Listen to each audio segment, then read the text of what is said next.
Vamos dar início a mais um dia do nosso curso Primeiros Passos em Dor. Hoje é o último dia dessa série de aulas, que é um conhecimento básico para quem se interessa pela área de dor, e que é um conhecimento que ele vai ajudar qualquer médico, qualquer profissional de saúde a entender o que nós fazemos na área da dor, onde nós chegamos e os recursos que temos para disponibilizar os pacientes, ou seja, onde nós chegamos aqui no momento das técnicas intervencionistas. Então, nós precisamos entender toda a fisiopatologia da dor, entender de exame neurológico, exame físico, exame musculoesquelético, exames complementares e as técnicas intervencionistas para o tratamento da dor, os bloqueios anestésicos, eles são um ponto, constituem um ponto numa linha de tratamento. Essa linha de tratamento deve seguir as bases, os preceitos, né, da visão biopsicossocial da dor. Então, esses procedimentos que nós fazemos, eles são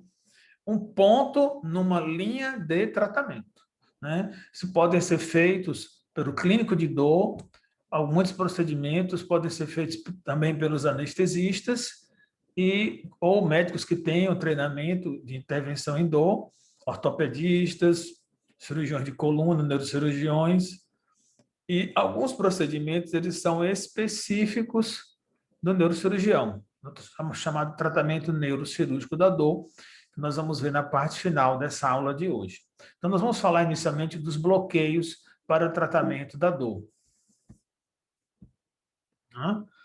Então, para começar a falar sobre os bloqueios, nós precisamos revisitar os conceitos de dor miofacial, que é o que nós mais tratamos na clínica de dor, nos ambulatórios, na nossa prática de intervenção em dor.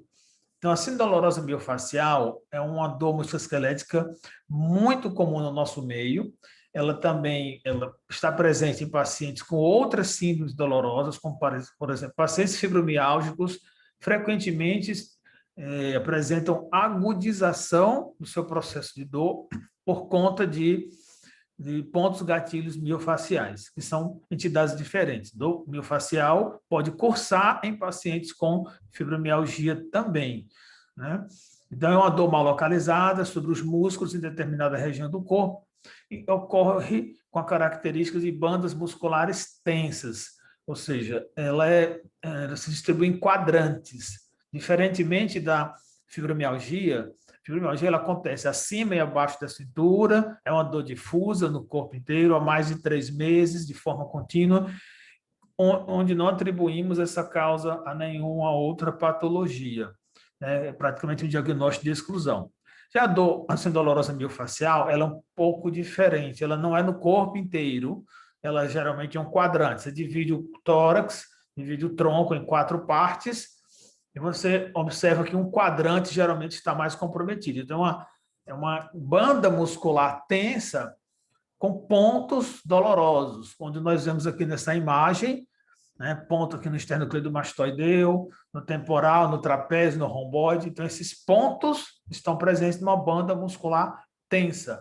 As causas são movimentos repetitivos, má postura, contraturas, distensão muscular e, principalmente, devido ao sedentarismo, ao mau condicionamento físico. Às vezes, a pessoa faz um esforço, pega um peso, né, um peso maior do que consegue, do que o seu músculo pode suportar, e também diferente do vetor de ação daquele músculo. Então, isso rompe fibras musculares, gerando uma liberação de substâncias nociceptivas e, por sua vez, né, estimula os nociceptores, ele leva esse sinal para a medula, né, o cérebro entende que tem uma lesão e vem uma resposta, a resposta é uma contração muscular. E esse circuito ele fica se exacerbando. É como se o arco reflexo muscular ficasse reverberando. Então, fica aquela banda muscular tensa. Então, os sintomas são dor persistente, né? Dor profunda, incômoda, às vezes enfisgada, com determinados movimentos, e que não melhora, muitas vezes, com os analgésicos habituais. Só vai melhorar quando a gente faz algum tipo de intervenção. A grande maioria melhora espontaneamente, mas uma parcela dos pacientes precisará de intervenções, primeiro do fisioterapeuta, e também do médico quando não consegue reabilitar adequadamente. Então, existem critérios diagnósticos para dor miofascial, critérios já bem definidos, critérios maiores, critérios menores. Tá? Então, os critérios maiores são bandas de tensão muscular, evocação da reação contrátil muscular visualmente, a palpação, dor intensa nos pontos gatilhos, é uma banda muscular de tensão, uma reação contrátil, reação reflexa, quando a gente atinge o ponto gatilho, seja com agulhamento seco, seja com agulha de raquete, para fazer as infiltrações, você tem uma resposta contrátil, e você reproduz a dor do paciente a pressão, a dígito pressão. Né? Se você usar um algômetro, você reproduz a dor do paciente com cerca de 2 quilogramas força, né? Ou até o leito ungueal ficar branco. Você pressionando sobre a superfície, onde o paciente refere a dor, até o leito ungueal, né, ficar branco. É uma medida mais ou menos grosseira da prática clínica, que seria a força suficiente para estimular, para elicitar a dor decorrente de um ponto gatilho. Então, aquela dor que você consegue reproduzir no paciente, você consegue identificar no exame clínico. E alguns autores avançaram e procuraram demonstrar isso através de exames complementares, né, com eletroneuromiografia, né, ou até microdiálise também, tem estudos em relação a isso, né? Mas outro critério menor também importante é a limitação da amplitude dos movimentos. Então, paciente com ombro doloroso ou com dificuldade de movimentar as articulações, porque os músculos estão tensos, então a amplitude dos movimentos fica diminuída. Então, o diagnóstico de certeza é firmado quando 4 critérios maiores estão presentes, né? E pelo menos um critério menor são evidenciados. Então, nós palpamos esses pontos gatilhos quando examinamos o paciente, em qualquer parte do corpo, região cervical, região lombar, região dorsal. Dentro do músculo, se nós olharmos, nós vamos observar que tem esses pontos de contração muscular. É como se fosse, eu comparo muito com os pacientes, como se fosse um punho de uma rede enlinhado. Né? Eu falo para eles assim, então, aquela rede que você tirou da máquina de lavar, você precisa desalinhar esses punhos, né? Para poder usar a rede. Então, no músculo, a mesma coisa. Então, precisamos desalinhar esses pontos gatilho, desativar o ponto gatilho, para que a contração muscular aconteça de forma harmônica e sem dor para o paciente. Então, quando tem ponto gatilho, o músculo vai estar tenso, né? Não consegue se contrair adequadamente, por isso que tem diminuição da amplitude do movimento. Isso simula muito, atenção, quem está aí e pensa em fazer neurocirurgia, pensa em fazer ortopedia, né? No caso, o pessoal da medicina, ou já ouviram muito falar, os pacientes se queixando de parestesia, de formigamento no trajeto muscular, assim, um trajeto que simula uma radiculopatia. A dor miofascial, ela tem um padrão de radiação, cada músculo tem um padrão.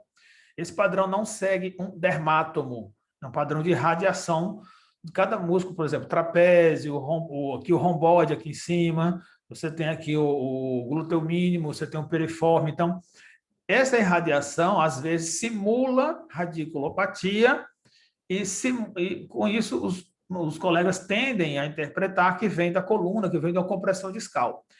Isso, junto ao imaginário popular, onde tudo que dói ao redor da coluna vem de hérnia de disco, né? Isso causa uma confusão enorme no sistema de saúde, na população, na cabeça do paciente, porque como a dor miofascial não é detectável pelos exames de imagem comuns que nós temos, né? Tomografia, ressonância, e cada vez mais existe um descrédito, né? Nos profissionais de saúde, nos médicos, então é muito difícil convencer o paciente, né, do seu diagnóstico, porque ele não está vendo, não tem no laudo. O que tem no laudo é protusão discal, abaulamento discal, hérnia de disco, que são alterações naturais do nosso envelhecimento. Não significa doença alguma. Né? Então, preste atenção, muito cuidado, né, ao dizer para o paciente, muito cuidado nas crenças que o paciente traz, porque ao final da consulta você deve perguntar ao paciente o que ele acha que está causando essa dor, né? Então, o paciente vem com suas crenças, ele vem com seus diagnósticos firmados e ele tenta vender esse diagnóstico para a gente. ele tenta vender esse diagnóstico para o profissional de saúde que está atendendo ele. Não, eu tenho 3 hérnias, eu tenho 4 hérnias, e às vezes ainda fala algo mais, eu tenho 3 hérnias. Eu fico irritado com esses termos, às vezes, porque hérnia faz parte do nosso envelhecimento. Só 4% das hérnias podem causar dor e apenas 2% podem precisar de cirurgia em algum momento, se tiver compressão neural. Né? Se não tiver compressão neural, não precisará de cirurgia. Então, diante do diagnóstico mais frequente que nós podemos encontrar, que são a dor miofascial, né? Nós temos que fazer o diagnóstico correto para o paciente. E o exame que nos apresenta esse diagnóstico de forma, né, precisa, né, pelo menos para ajudar o paciente a entender o que está acontecendo e para que ele possa aderir aos tratamentos, é a termografia. A termografia ela ajuda também nos diagnósticos diferenciais, é muito importante, né, porque tem alguns diagnósticos diferenciais que mimetizam também dor miofascial e não são também dor miofascial, mas o melhor exame a nível de consultório também para identificar dor miofascial é a termografia médica, que é baseada no calor que nós emitimos do corpo. Então, o hipotálamo ele consegue manter a temperatura corporal dos dois lados igual. Se você tiver uma diferença de 10,03 graus, é fisiológico. 0,3 a 0,7 é disfunção. Acima de 0,7, ou seja, se você tiver a diferença de temperatura de um ponto simétrico acima de 0,7 graus, é patológico. E por que isso é detectável? Porque todo o corpo que tem calor, seja um corpo humano, seja um objeto, ele emite esse calor na forma de ondas de comprimento que estão próximas, né, ao espectro do infravermelho. Então, daí que a termografia, o infrared, né, termografia por infravermelho. Então, é um exame fácil de fazer no consultório, se tivermos o equipamento adequado, né? Então, é feito assim, com essa máquina, parece uma máquina de fotografia, assim, nós conseguimos fazer esse exame e mostrar para o paciente o seu diagnóstico. Esse padrão térmico normal, ele foi descrito há muito tempo atrás com o trabalho do Emura, pegando esses ROIs, nessas áreas aqui de interesse, né, e comparando de um lado para outro, né, mostrando justamente essas diferenças, que não pode ter uma diferença maior do que 0,5 a 0,7 graus Celsius de um lado para outro. Se tiver uma diferença maior do que isso, significa que é patológico, nós vamos atrás da causa do que está provocando essa diferença.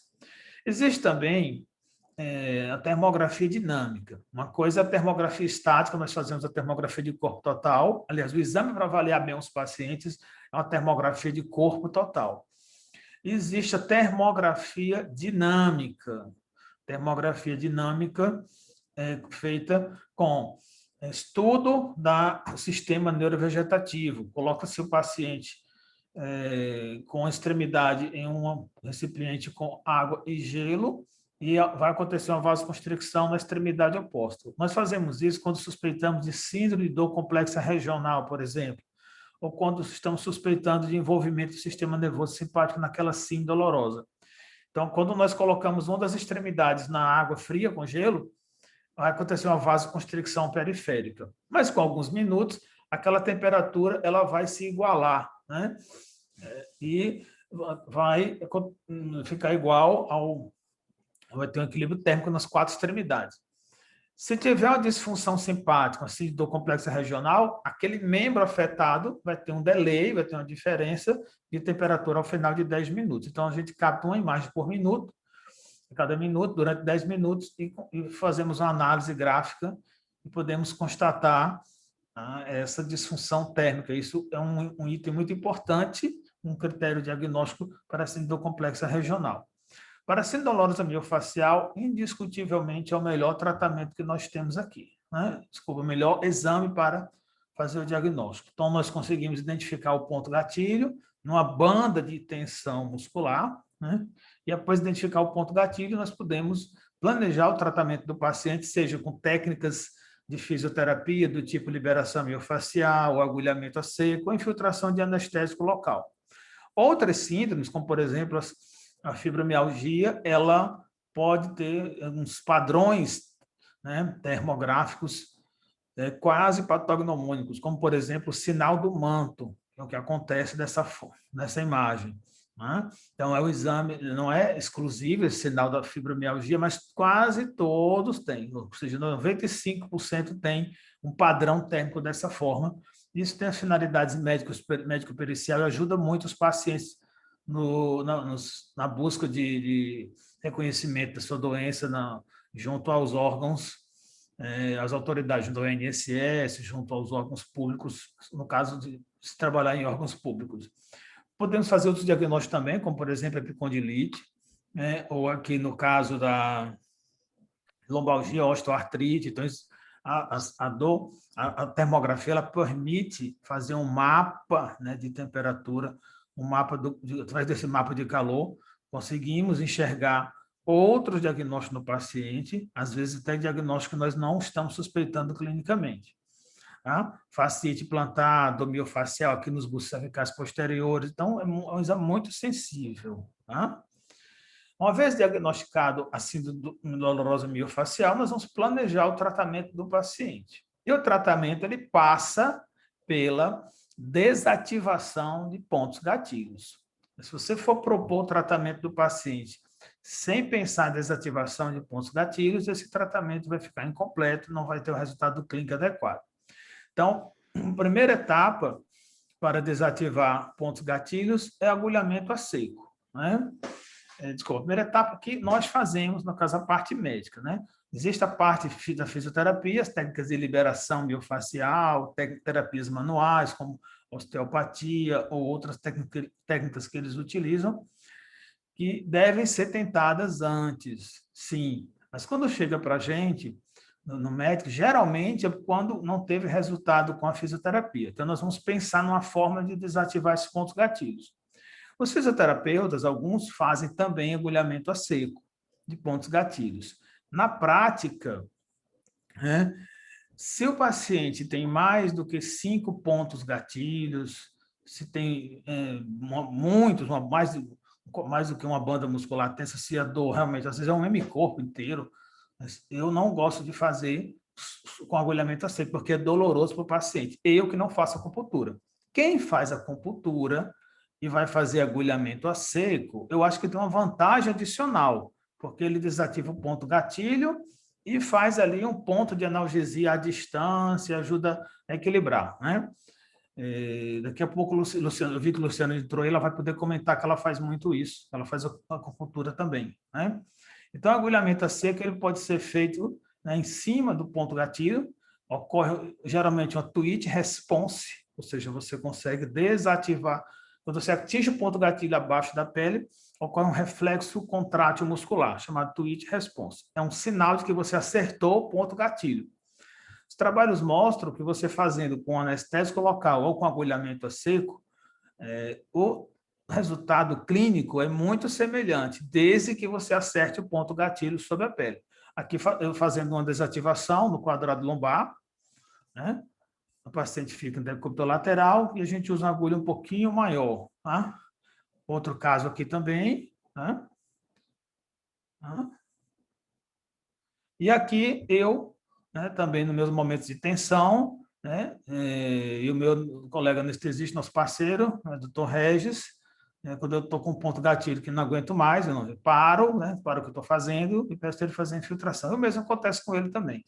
Isso aqui não é raro, quase todo mês eu passo por uma situação dessa porque não faço tratamento adequado da minha dor. Tratador dos outros, eu não tenho tempo de fazer as terapias, de fisioterapia. Infelizmente, não é raro eu passar por essa situação também. Tá? Quando o paciente tem muitos pontos gatilhos e tem outras fontes de dor também, outros pontos, por exemplo, dor facetária, lombar, ou uma osteoartrose, eu prefiro fazer a desativação de pontos gatilhos e também outros pontos de infiltração, como, por exemplo, infiltração peridural ou infiltração facetária, eu prefiro fazer no bloco cirúrgico, sob sedação, porque é mais seguro para o paciente, é mais confortável. Eu posso utilizar uma quantidade de anestésico local maior do que eu utilizaria no consultório, No consultório, eu não tenho recursos para socorrer o paciente se tiver uma complicação, e no bloco cirúrgico, não. É um ambiente adequado para isso. Então, eu faço isso muito no hospital, que é o meu habitat, no bloco cirúrgico. Mas tem gente que faz predominantemente no consultório, né? Outra alternativa que nós fazemos também, outra intervenção a nível de consultório, é a terapia por ondas de choque. Eu não vou me alongar muito nessa aula, porque não é o objetivo. Mas, em resumo, é o que vocês conseguem ver aqui nessa imagem, né? Nós, que no primeiro momento, observe um horário aqui, né? Às 8h42, inicialmente, o paciente apresenta aqui, nossa, essa área mais vermelha significa banda de tensão muscular, né? É aqui esse pontinho aqui, o ponto mais quente, com temperatura mais elevada nessa imagem, tá? E aqui, alguns minutos depois, 9h26, depois que eu fiz uma sessão de terapia por ondas de choque. Então, veja a diferença entre o antes e o depois. Então, a terapia de ondas de choque é uma terapia usada, ou seja, é uma onda eletroacústica que segue um princípio, por exemplo, da litotripsia, mas ela é ajustada para usar no tecido músculo-esquelético. Ela não vai muito abaixo da pele, ela vai assim uns 4, 5 centímetros, né? Dependendo do modelo. Existem modelos que vai mais profundo. Mas para dor muscular, dor miofascial, a gente utiliza essa de baixa potência mesmo. Então, é uma forma também de ajudar na liberação da fáscia, na liberação miofacial, na desativação de pontos gatilhos, e não é invasivo, não tem agulha, não tem anestésico local, é uma terapia muito boa para fazer a nível de consultório. Tá? Claro, se puder ser feito com auxílio da termografia, isso fica muito melhor, potencializa os resultados.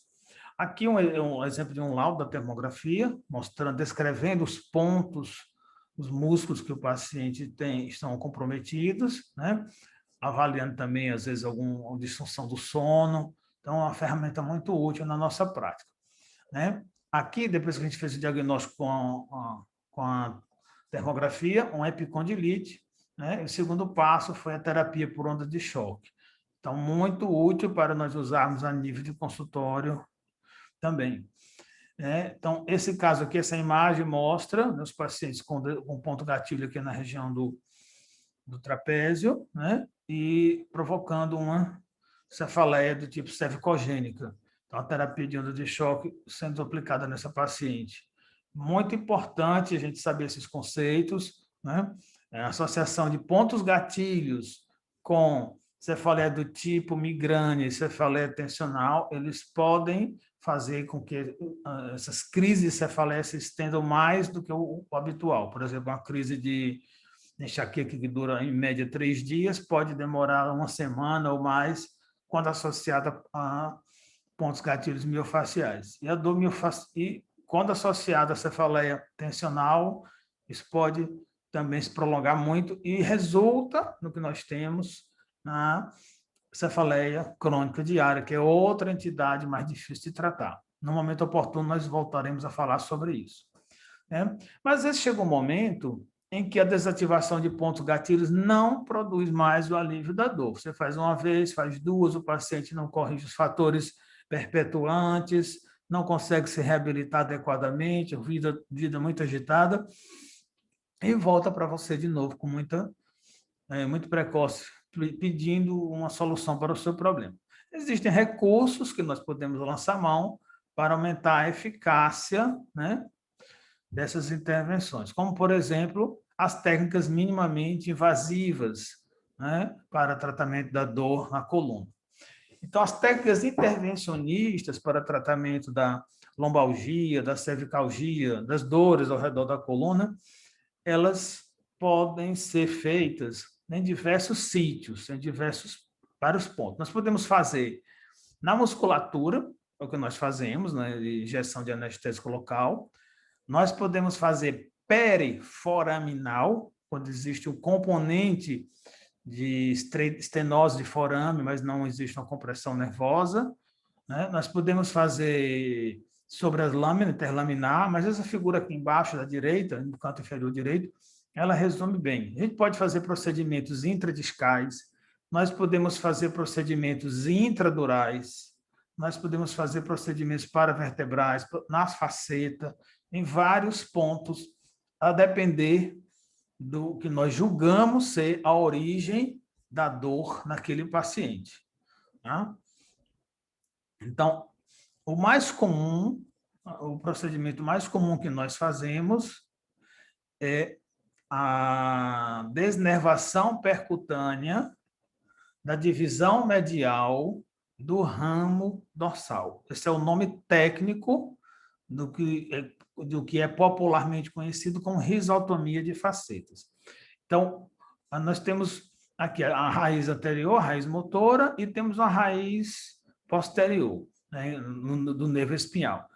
Essa raiz motora, que raiz anterior, ela é mista, né? Um nervo que vai para os membros, contração muscular, sensibilidade, enfim. É um nervo que tem vários filamentos. Mas sai uma divisão, assim que a raiz sai aqui, existe uma divisão que sai para cá, para a musculatura paravertebral e para as facetas articulares. Então, existe a corrente que defende que a dor é só da faceta, né, dos cirurgiões de coluna, ortopedista, e existe a corrente, né, que defende que a dor vem predominantemente da musculatura paravertebral. Né? E aí a gente faz o planejamento e tratamento do paciente. Então, existe esse fator de confundimento. Né? Dor miofascial é a dor facetária. Então, existem alguns princípios. Né? No primeiro momento, é prudente, é aconselhável nós tratarmos primeiro o componente miofacial e ver o que fica de dor nesse paciente após um breve retorno, um breve período de reabilitação, 4 ou 6 semanas, para clarear mais o diagnóstico para a gente. Então, os procedimentos percutâneos, eles servem também para finalidade diagnóstica, para completar o raciocínio do médico. Não servem unicamente para diminuir a dor, para a intervenção em si. Nós completamos o raciocínio para verificar se a dor vem daquele sítio. Então, são utilizados aparelhos como esse, equipamentos de radiofrequência, onde é ligado um fio, né? Esse fio vai até um eletrodo que vai até uma agulha, né? Passa por dentro da agulha como se fosse um probe, e nós conseguimos esquentar a ponta dessa agulha a uma temperatura de 80 graus, ou menos, ou mais, é controlável. E direcionamos essa agulha para os nervos que nós queremos desnervar. Existe a radiofrequência convencional, onde nós utilizamos 80 graus. Né? Existe a radiofrequência pulsátil, onde a temperatura na ponta da agulha é de 42 graus. A radiofrequência convencional, essa que nós elevamos a temperatura a 80 graus, ela destrói o nervo. Nós queimamos axônio. Esse nervinho aqui, ele fica totalmente queimado, onde representa aqui essa parte. Né? Então, tem algum problema nessa situação? Geralmente não, porque algum tempo depois, esses filamentos vão se regenerar, né? E o paciente provavelmente vai precisar de outra radiofrequência. Qual é o tempo que ele se regenera? Pela literatura, é descrito que leva-se 8 meses a 2 anos para acontecer a regeneração desses nervos que nós desnervamos. Então, o paciente vai aproveitar esse tempo, que vai dar um alívio importante na dor, para reabilitar, perder peso, entrar na rotina de atividade física, né, dormir melhor, reorganizar a sua vida. Então, se ele não conseguir fazer isso, há uma grande chance de ele precisar de nova intervenção daqui a 8 meses, daqui a 1 ano. Isso precisa ser explicado para o paciente, que a infiltração, a desnervação percutânea, no caso a risotomia, são apenas pontos, né, de intervenção numa linha de tratamento que ele precisa seguir. Tá? Então, aqui mostrando o equipamento, a radiofrequência pulsátil, aqui mostrando a imagem de raio-x cervical, aqui na direita. Na esquerda, esse X aqui é uma imagem, né, onde nós colocamos de forma imaginária a agulha, nós direcionamos a agulha no meio aqui desse X, nas facetas laterais aqui, onde está o nervo, né, que inerva essa musculatura axial. Nós estimulamos, né, a 5 Hz. Depois que nós estimulamos e conferimos o parâmetro radiológico, nós observamos a contração muscular e, ao final, quando nós conferimos o parâmetro radiológico e fisiológico, nós fazemos a lesão, geralmente 90 segundos, né, a 80 graus. Tá? Então, quando nós utilizamos o raio-x, nós imaginamos que o nervo está assim, ó. Não é que imaginamos, nós precisamos ter essa imagem anatômica, né, em mente para poder direcionar a agulha. Então, nós direcionamos a agulha para cá, para esse pontinho aqui, que é o ombro da faceta, essa parte aqui. Imagina que aqui é o corpo vertebral e aqui o processo transverso. Então, nós apontamos a agulha para cá, para esse ponto, entre o corpo vertebral e a faceta. Então, aqui que está passando o nervo que vem para a faceta articular e para a musculatura paravertebral. Então, ao final, né, nós diminuímos, nós interrompemos, né, a transmissão do estímulo doloroso para o sistema nervoso. Então, nós marcamos os pontos assim no paciente. Nesse caso, na cervical, nós vamos fazer a desativação de pontos gatilhos e na lombar nós vamos fazer infiltração facetária e infiltração peridural via hiato sacral. Nós podemos usar apenas anestésico local. No caso dos pontos gatilhos, nós usamos, né, só uma diluição de anestésico local com água destilada. Esse é o padrão, geralmente meio a meio, metade de água destilada e metade de anestésico local. Mas nas facetas articulares do peridural, nós podemos usar também um pouco de corticoide de depósito, triancinolona, do Decadron, são os nomes comerciais, Triancil, do Decadron, né? E que nós usamos de rotina. Isso potencializa o efeito do bloqueio, porque esse corticóide de depósito ele é particulado, fica absorvendo ali nos tecidos por mais alguns dias, geralmente 2 a 3 semanas, né, fazendo com que o efeito do bloqueio seja mais eficaz, permitindo com que o paciente vá a fazer sua fisioterapia adequadamente. Na região cervical, nós não usamos corticóide particulado. Importante que vocês saibam disso, são formadores de opinião. Por quê? Porque o corticóide particulado, ele pode provocar, essas partículas podem provocar microêmbolos, né? São microêmbolos e podem provocar isquemia na cervical. Eu já vi paciente tetraplégico depois de uma infiltração cervical. Então, não existe nada simples em medicina. Todo procedimento desse, ele carrega, né, com muita responsabilidade. Então, tem que fazer de forma muito planejada e segura.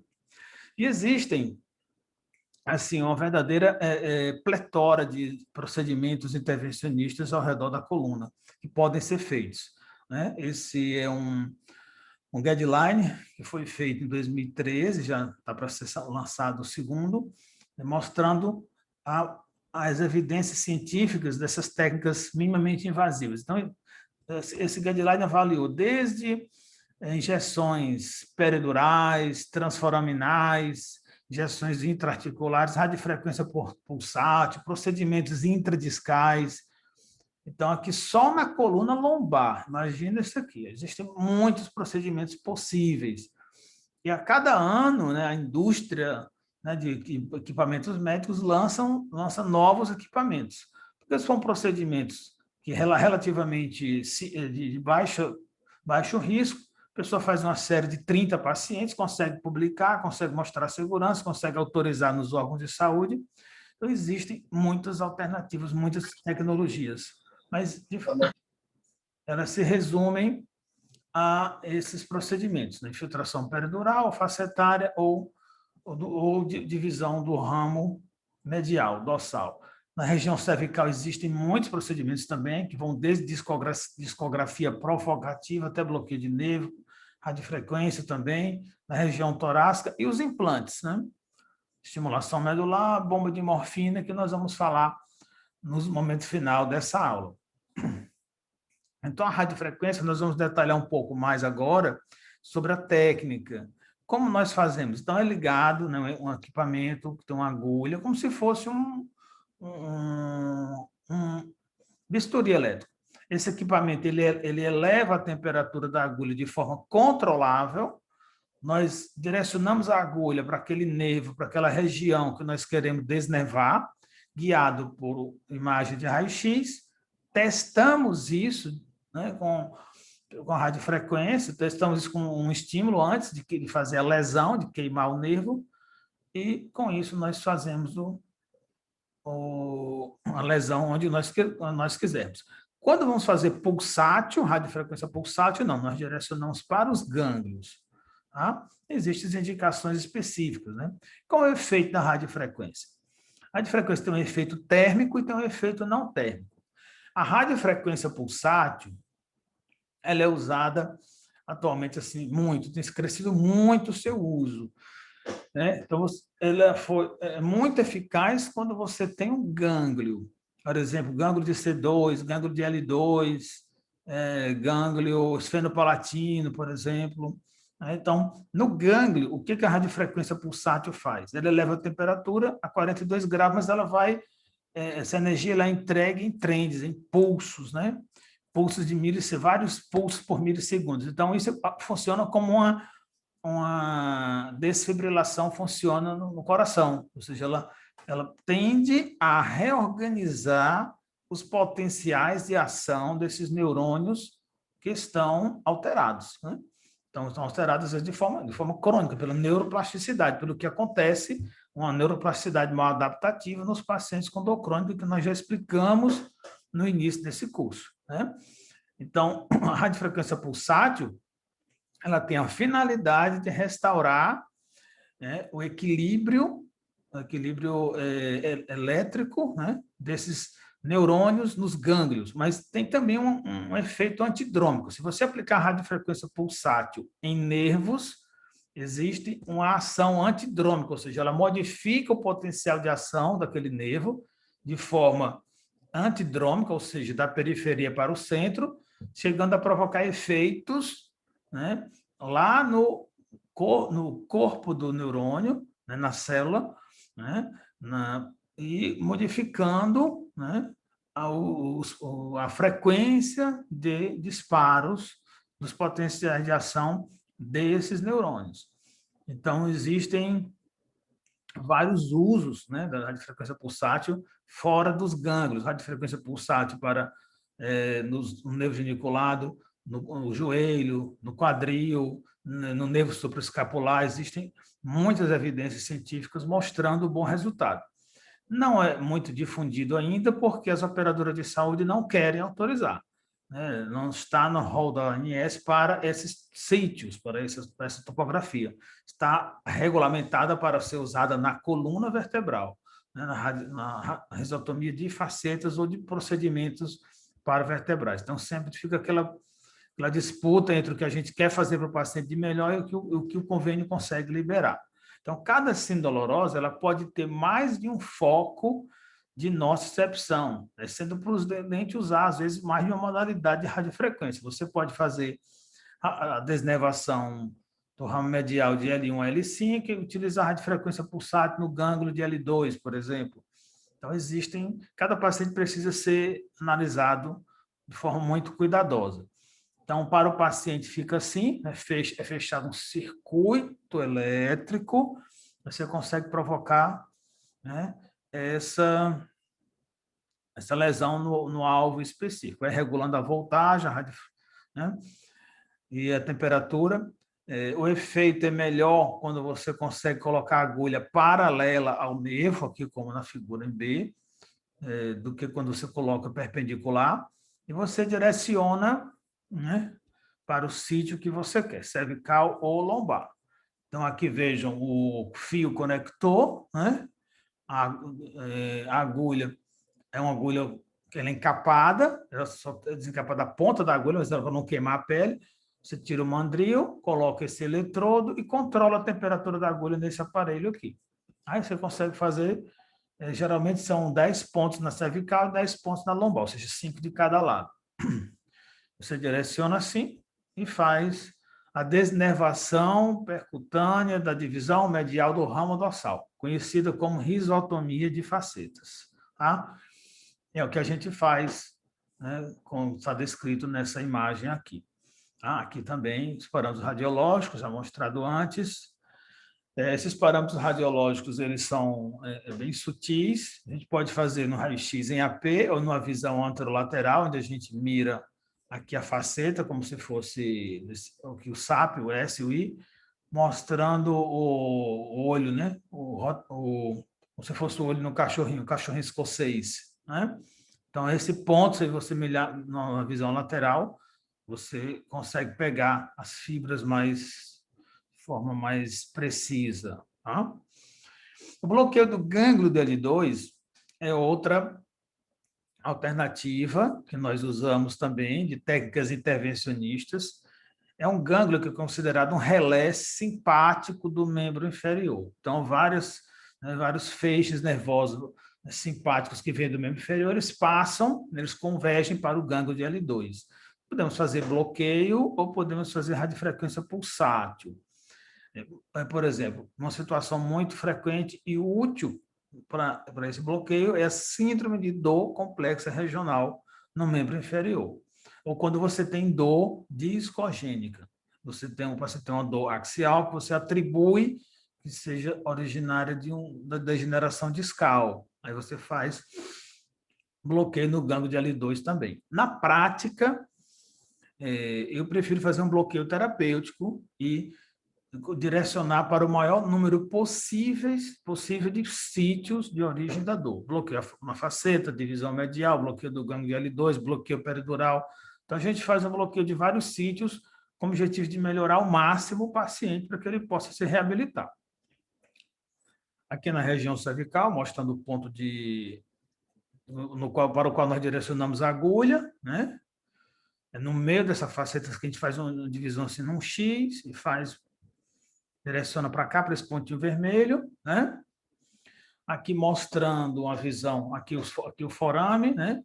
A infiltração foraminal, que é feita também, onde nós direcionamos para esse ponto aqui, tá? Quando o paciente tem uma compressão foraminal, nós direcionamos para cá, tá? Mas não é muito usual infiltração foraminal na cervical. A gente prefere infiltrar apenas o nervo, divisão medial, pelos riscos de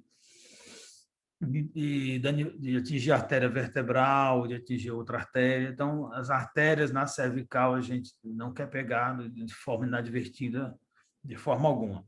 Tá? Em outro momento, nós podemos detalhar, num curso, talvez, de técnicas de intervenção, detalhar mais detalhes técnicos, que não é o objetivo desse curso. Tá? Então, só mostrando como é o parâmetro radiológico. Mostrei antes o parâmetro radiológico na lombar, e aqui é na cervical. Então, os nervos estão passando para a musculatura, para a faceta. Na divisão medial do ramo dorsal, ele passa dessa forma. No raio-x em AP, fica aqui como se fosse na cinturinha, nós chamamos a cinturinha do pilão. Então, nós direcionamos a agulha para cá, no AP, 2, 3, 4, 5 pontos. E no perfil, no raio-x de perfil, nós tentamos direcionar a agulha para cá. E a gente faz o estímulo motor sensitivo, depois faz a lesão. Tá? Geralmente, eu não faço no gânglio de L2, né? Mostrando aqui essa imagem que é possível fazer no gânglio de L2, sim, para uma cefaleia occipital, no KG importante, cervicogênica, mas esse é um procedimento de exceção. Eu faço uma exceção devido aos riscos de lesão da artéria vertebral nesse ponto. Por fim, de técnicas minimamente invasivas para dor, nós temos a epiduroscopia. A epiduroscopia foi o motivo da minha tese de doutorado no HC. É uma técnica minimamente invasiva. Nós acessamos o espaço peridural com catéter vídeo guiado, né? É assim, nós fazemos a punção pelo hiato sacral. E, através desse catéter vídeo guiado, nós conseguimos desfazer aderências. É mais indicado para pacientes que já foram operados da coluna, foram operados de hernia e não melhoraram, né? Então, geralmente associado à fibrose, né? Junto ao acesso cirúrgico. Então, com esse catéter ele é dirigível, então nós conseguimos direcionar para um lado, para o outro, guiado por radioscopia. Nós desfazemos aderências, e ao final nós, né, injetamos medicações, o corticoide ou hialuronidase, às vezes ozônio, que foi o motivo da minha tese lá, comparando com oxigênio, né, muito útil na prática, principalmente para os pacientes que têm síndrome dolorosa pós-laminectomia. Na prática, quem não, eu uso muito só essa agulha, a agulha de peridural, para infiltrar a solução de corticoide com anestésico, nos pacientes que não têm indicação de epiduroscopia. O paciente com dor lombar inespecífica, que não foi operado para nada ainda. É um procedimento difícil de fazer na prática, porque não está autorizado, não está no rol da ANS. Tá? Mas é um resultado muito bom. A ozonioterapia, ou ozonionucleose, né, consiste na injeção intradiscal ou periforaminal, né, de ozônio na concentração medicinal. O ozônio é um potente oxidante. Se você colocar um ozônio, abrir uma máquina de, ozônio, de fabricação de ozônio, que ela é fabricada através de uma descarga elétrica com oxigênio, feito no bloco cirúrgico mesmo. Se colocar uma luva, você vai observar que ele corrói a luva ali, na hora. Então, a ação dele nos tecidos, nos sítios, né, onde tem focos de dor, é de redução, ele é um potente oxidante das substâncias interleucinas, substâncias algeogênicas. Então, e ele também estimula a cascata bioquímica, né?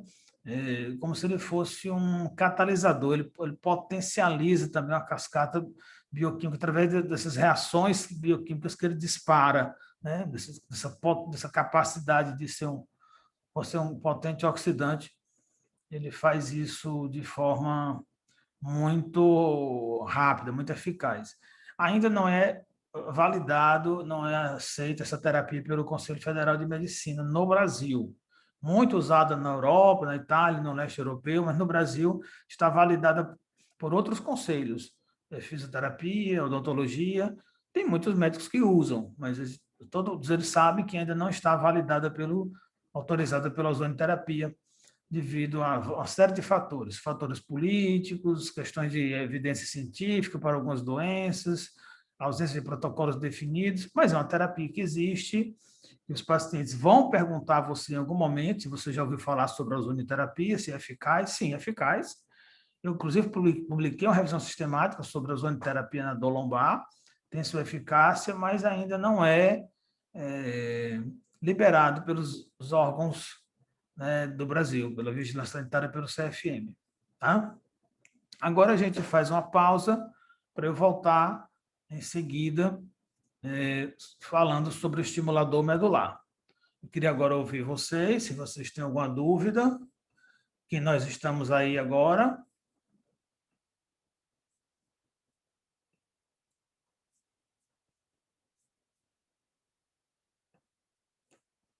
Alguém quer fazer alguma pergunta?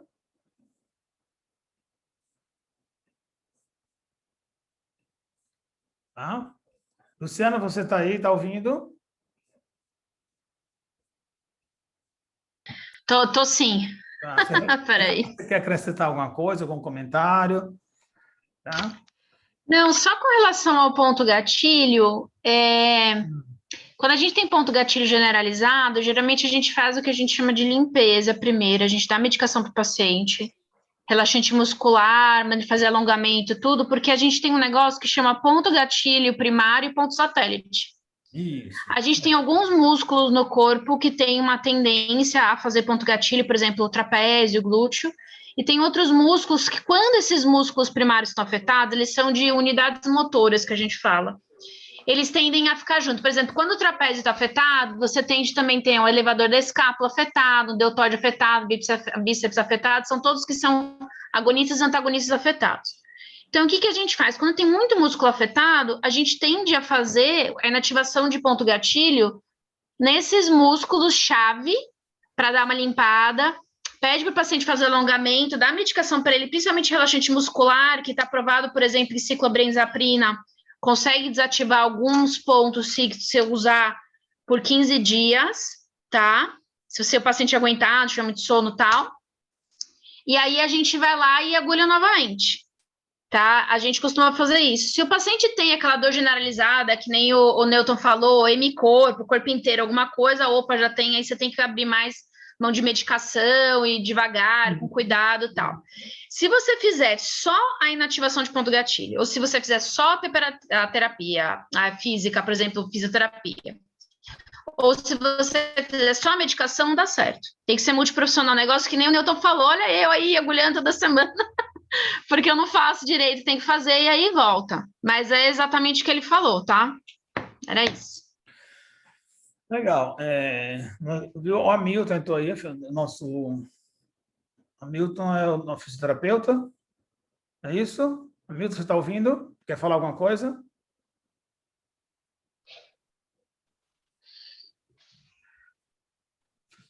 Tá, então a gente, o que é preciso entender é que a dor miofacial, ela é muito prevalente, né? A maioria dos pacientes tem. E às vezes a gente faz a desativação de um ponto gatilho ativo e ele volta na semana seguinte com outro ponto que ele não estava sentindo. Porque nós temos dois tipos de ponto gatilho, o ativo e o latente. Às vezes você tira a dor daquele que estava mais intenso e ele volta depois, né, referindo dor daquele ponto gatilho, né, estava latente, que agora ele passou a perceber a dor. É que às vezes o paciente tem um manejo de percepção de dor, ele podia até estar com dor em outro lugar, mas a dor do primário era tão forte que ele não viu os outros, também acontece. O que é Muito. preciso entender, assim, de um modo geral, as pessoas entenderem que a dor miofacial, ela é subdiagnosticada, ela é muito prevalente, apesar de ser muito prevalente, e que muitos pacientes, às vezes, são submetidos a procedimentos, a cirurgias na coluna, e não melhoram porque não foi tratada a causa principal da dor, que era a dor miofacial. Foi operado, né, a ressonância, não foi operado o paciente.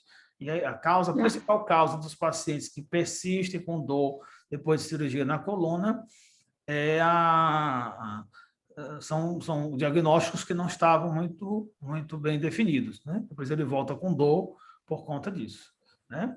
Então, as técnicas intervencionistas para dor é um mundo à parte, é um capítulo à parte que nós falamos assim, superficialmente dos bloqueios, da risotomia, das infiltrações, que, na verdade, para mim, é a rotina, a gente faz bastante. Mas existem outras sim dolorosas que precisam de intervenções maiores, que nós vamos falar aqui na próxima parte. Luciana, como é que está lá? Dá notícias aí do outro lado do mundo, do Covid. Como é que está o Covid aí? Ai, meu Deus. A O Holanda. Omicron aqui tá dando medo em todo mundo aqui. Mas aumentou mesmo o número de casos? Aumentou, o hospital tá lotado, tudo fechado, isso mesmo. O lockdown de novo. É semi, né? Fecha às 5 horas da tarde e abre 5 horas da manhã só. E não pode receber mais que 4 pessoas em casa, mas é parcial, né, que eles falam. Mas sim. Sério, então. Vai já chegar aqui. Sério. Aí estão começando a dar a terceira dose da vacina em todo mundo. Coronavac não tem cobertura contra o Omicron, por isso que estão dando a terceira dose, né, de Pfizer, que seja, Moderna, tal, porque uma hora vai chegar. Certeza. Ok, agora, preciso vocês querem um intervalinho para o próximo tema ou a gente pode continuar? Eu precisaria de um intervalinho para beber água, né? Uns 15, 20 minutinhos. Pode ser. Pode ser. Pode ser, Newton. Tá bom. Tá. Então, eu ponho... Deixa aqui ligado ou ponho outro link? Não, deixa aí ligado, só fecha a câmera e o áudio. Mais fácil, não é? Isso. Então, são 19h09, a gente volta às 19h30, tá? Tá bom, tá jóia. Ela já nos brindou com sua participação, mas se quiser, tá liberada, porque ela é 6 horas de fuso horário, né? Não, mas eu volto mais um pouquinho, tá bom? Tá bom. Até daqui a 20 minutos. Vão deixando perguntas aqui no chat, se tiverem perguntas.